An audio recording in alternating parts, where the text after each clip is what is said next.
In my opinion, this 2021 Street Glide, it's a little bit heavy on the chrome, but today I am going to be changing that with a little bit of help from one particular viewer. His name's Kevin. He watched one of my videos where I put these mufflers on the bike, and he reached out and said, hey, I've got a set of matching heat guards. You can have them, just pay for shipping. Seemed like a really good deal for me. This afternoon, I went down to the post office. I picked up the package. The box is here with the heat shields in them. I'm going to open it up, and we're going to proceed to hopefully replace these chrome guards with some black ones. I don't know if I'm married to the idea or not, but at least it'll match. I do think it's going to look pretty good. So hang around for the rest of the video, see if everything's going to line up, if it looks good, if it doesn't look good. Let me know what you think. It just blows my mind that here I am sitting in my garage making YouTube videos, and somebody was nice enough to reach out with some spare parts they had kicking around and offer them up to me. So once again, thank you very much, Kevin. I greatly appreciate it. Kevin said that these came off of his 2025 Street Glide. We both know that they're different generations, however, both Milwaukee-Eight engines. So we are both hoping, myself probably more, that these are going to fit and work.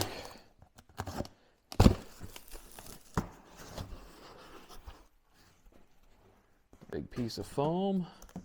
Look at that. Top-notch guy. Wrapped them so they weren't going to rattle around, get scratched or anything. That's awesome. Save the bubble wrap for the kids next door. Make sure I'm not missing anything here. Okay. Time to start opening pieces. Be very careful. Number one, to not scratch these pieces, and number two, not stab myself. Yeah, look at the finish on that. There's like some fingerprints, obviously, but those match almost perfectly, if not perfectly. Sweet. When I first started doing YouTube videos, I want to say 2 years ago, I was just kind of starting out doing shorts, and I never saw myself doing long form videos. And then a friend of mine, he's a little bit farther along in his YouTube journey, and he mentioned to me about giving it a try, doing some long form videos.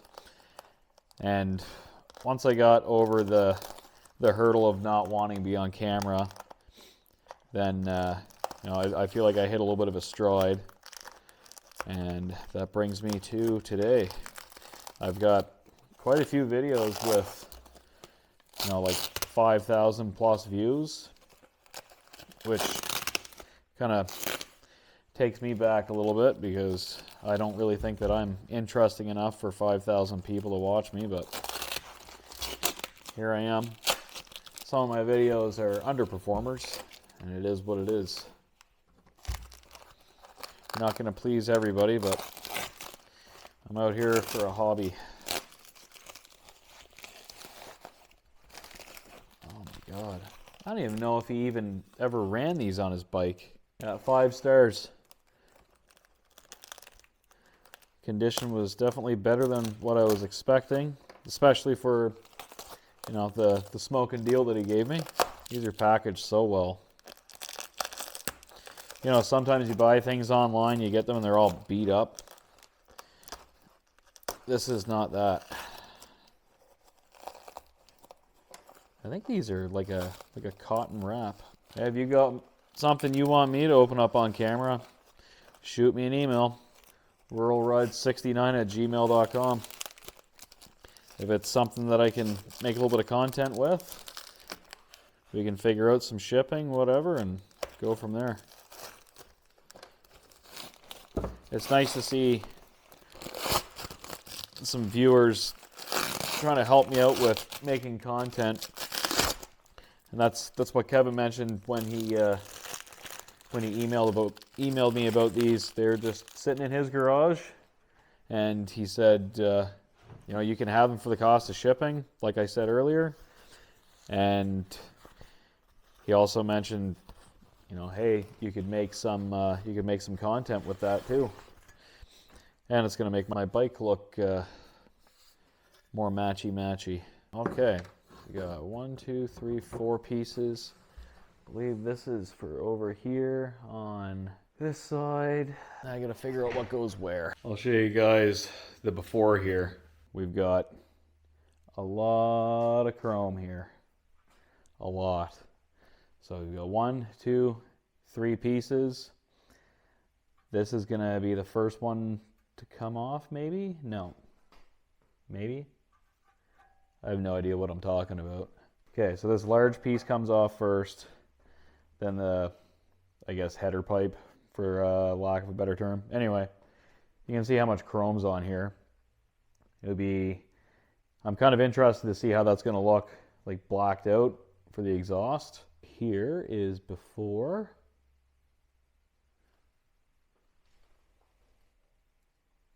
Okay, so it looks like I've got 2 clamps for this piece. I'm gonna go for this easy one first. That way I can see how it's gonna match up with the muffler and feel a lot better about myself. I'll show you where the clamps are on this side. So here's our cover, and we've got 1 clamp right here and 1 clamp right here. After I pull off this heat shield, I'm gonna have to reuse the heat shield clamps on the new pieces, but it's not really a big deal. They're just gonna sit on the chrome pieces on the shelf anyway. Having this hoist is awesome. Being able to do everything right at chest height. I'm sitting on a chair. This is great. Anybody over the age of 30 knows what I'm talking about. I don't know if the grade of metal that these clamps are made out of is any better than the generic hose clamps that you can buy from Canadian Tire, but I'm sure there's no difference. It's just, if you went to the dealership to buy these, Harley Davidson would probably be very happy to charge you like $30 a piece or something stupid. I don't know what the actual price is, but I'm not going to try and go and find out.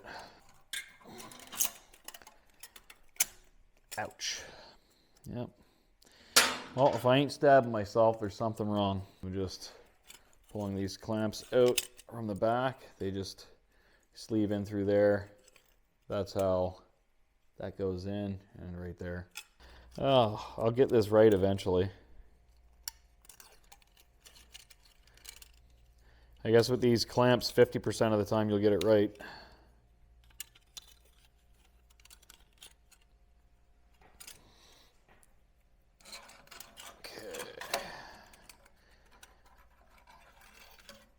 To feed that hose clamp into itself. Just get it started to go. Just need it to bite onto itself. There's so much slack on there that it didn't really feel like it was doing anything. But now it's grabbing. I like that. That looks good. Yeah, doing this on the hoist beats rolling around on the ground. Okay, I'll show you how this looks after. So instead of 2 different colors, we have black meets black. I think that looks pretty slick. Time to go to the other side where the most difficult pieces are. All right, so this side, I need to take off this piece first, but I'm not going to replace it right away because these 2 header pipes, those need to be replaced before I can put the rear piece on. Time to get at it here. Oh, there's one, and there's the other. Yeah, when I was a kid and I was looking at these bikes, I always thought that like this was the actual exhaust pipe itself. Nope, the exhaust isn't that big. You can certainly hear the East Coast in those. Okay, that one's completely undone. And just need to finish off this forward clamp. That one's a little stubborn. I might have to put some WD-40 on that before I put it back on. Or I might clean it up on the wire wheel. WD-40 seems a lot easier. Yeah, for anybody that lives in the United States, like below the Rust Belt, you guys have no idea how lucky you are. I grew up on the east coast of Canada, and Like everything rusted and rotted. It didn't matter if you tried to keep something for summer only. If you washed it every week, no matter what, it was gonna rot. But thankfully, motorcycles see a lot less use in Eastern Canada. Oh my God, there's still more to go on that. I just got the rear shield pulled off and just look at that hose clamp. That is gross. I don't have another one, so I'm going to be reusing it. I've got the rear off, and it looks like the rear cylinder needs to come off first because it sleeves over top of the front cylinder's heat guard. Oh, I've got one clamp at the top and another one right there. Okay, that should be not terrible. Although I'm probably gonna hate myself for saying that, and it's going to end up being terrible.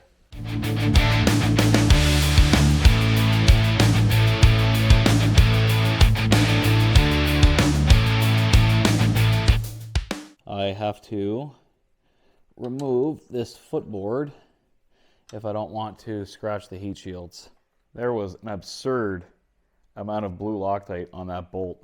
A lot of it kind of dusted itself off there, but yeah, it made a couple noises that I really didn't like on its way out. Like, I don't know if all of you guys are familiar with removing stuck fasteners, but it did that thing where you're pushing down like that, where it like skips, grabs, and goes. Sometimes that means that you're about to snap the head off of it. Now, where this is only 5 years old, I figured my chances of doing that were pretty low, so I just kind of kept going with it. But I'm very glad that I didn't use an impact on that. The reason why using an impact is less than ideal for something like that is when you're pulling the trigger on that, it's essentially hitting its total load and then it releases and then it hits again. Whereas if you're just using a socket wrench or a breaker bar or something, you're applying linear torque. So you're loading it in a much smoother manner and you're keeping that load on there as well. And I realize I said load like at least 2 or 3 times there, which is kind of funny. Anyway, I'm gonna finish pulling that heat shield off now.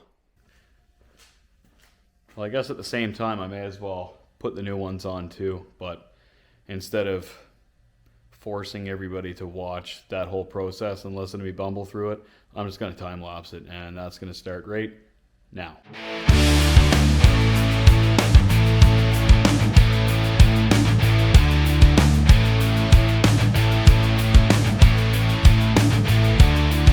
Alright, I've got all the heat shields on now, and I think it's looking pretty slick. I still have to put the footboard back on, so that's what I'm going to continue with here now. I think against my better judgment, I'm going to load that bolt up with Loctite like what it came out with. Anyway, I'll pick this back up when it's all done, and I'll show you guys what it looks like. I'm all done now, so I'll show you guys how this looks. Personally, I think it looks pretty slick.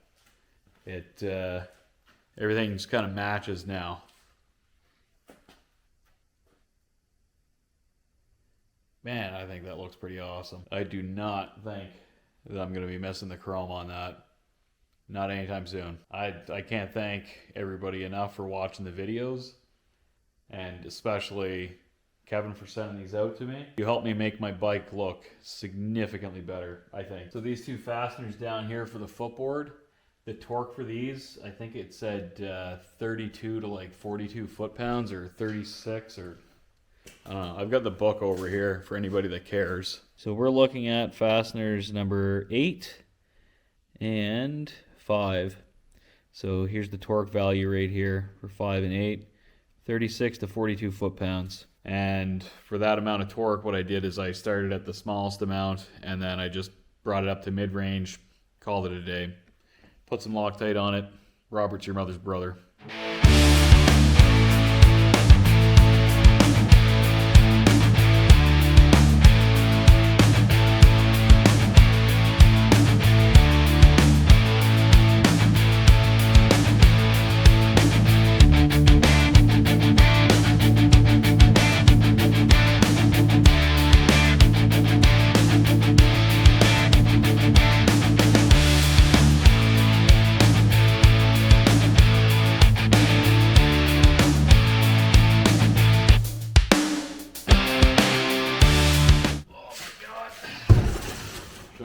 post office today.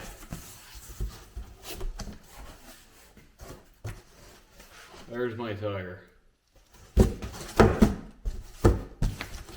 So in my next video, I'll be replacing the rear tire on this thing. I think either tomorrow evening or Saturday morning, I'm going to start disassembling the rear end of this thing and start getting ready to replace that tire. So next week, I can hopefully get it out to the shop and initiate that inspection, and then finally I can start riding this thing. Well, start riding it legally. I've only been just kind of farting around in my neighborhood, and the one trip out to the shop, that ride out to the shop was AI. Thanks for joining me while I change the look of this bike here. I appreciate everybody tuning in, watching, even if you're just kind of skipping along and finding the spots that you want to watch. I'm surprised anybody wants to watch me anyway.